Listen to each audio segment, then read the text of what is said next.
అందరికీ నమస్కారం అండి. భారతదేశం తీసుకున్నటువంటి ఈ యొక్క ఆపరేషన్ సింధూర్ కార్యక్రమం తర్వాత ఇప్పుడు పాకిస్తాన్ పరిస్థితి ఏమి చేయలేనటువంటి స్థితికి నెట్టవేయబడిందండి. ఎందుకంటే మనమేం పాకిస్తాన్ మీద యుద్ధం ప్రకటించలేదు.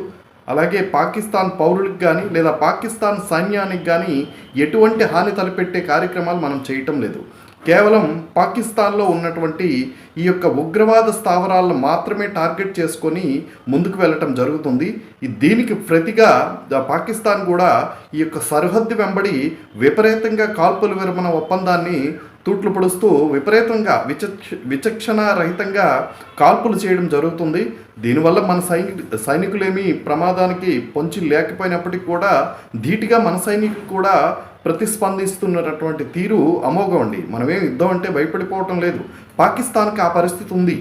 ఎందుకంటే పాకిస్తాన్లో ఉన్నటువంటి ఆర్మీ ఎంప్లాయీస్ కూడా ఈ యుద్ధాన్ని కోరుకోవటం లేదు. పాకిస్తాన్ ప్రజలు కూడా ఈ యుద్ధాన్ని ఏం కోరుకోవటం లేదండి.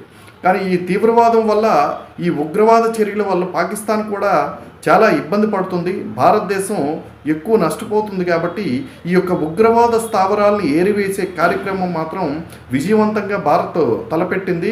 వైమానిక దాడులు, అలాగే ఈ యొక్క ఆర్మీ, మన యొక్క ఆర్మీ కూడా చాలా పటిష్టంగా ఉందండి. అందరూ అనుకుంటారు భారత్ యొక్క సైన్యం అతి పటిష్టంగా ఉంది కాబట్టి మనకి వీళ్ళు ఎదురు పడి మన్నేదో వాళ్ళు యుద్ధం ప్రకటిస్తే వాళ్ళేదో మనకి